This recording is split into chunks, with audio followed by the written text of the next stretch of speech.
Wer erlaubt dir zu stinken? Regelmäßig, du stinkst als Mensch, du stinkst. Und das meine ich genauso, wie ich frage, wer erlaubt dir das? Weil es kann doch nicht sein, es gibt Leute, die haben legit eine Freundin, Männer, die wohnen, das sind nicht nur Männer, aber wir kommen gerade nur Männer in den Sinn, die eine Freundin haben und die erzählen mir irgendwann, und ich weiss, das sind Stinker, die erzählen mir irgendwann von ihrer 6-jährigen Beziehung und ich bin einfach so, oh mein Gott, und die wohnen zusammen. Es geht nicht darum, am Schluss des Tages, oder du hast mal einen Tag Deo vergessen. Nein, das sind Leute, die stinken 24/7. Ich schmecke sogar, was du an dir stinkt. Deine Kopfhaut, ich schmecke deine Haut, ich schmecke deine Achsen seit 10 Jahren nicht.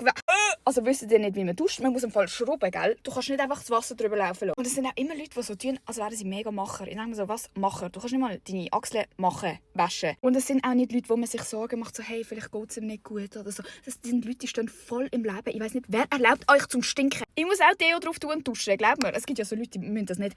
Ich muss auch, und ich merke auch irgendwann, dass ich stinke. Weißt du, was macht man dann? Arm zu und shut it. Was macht ihr? So, ich weiß nicht, wieso merkt ihr nicht, dass ich stinke? Oh mein Gott, das regt mich so auf, weil es ist für mich so eine Belastung. Es gibt Leute in meinem Leben, die ich kenne, wo ich muss so da wegsitzen, weil ich so stirb.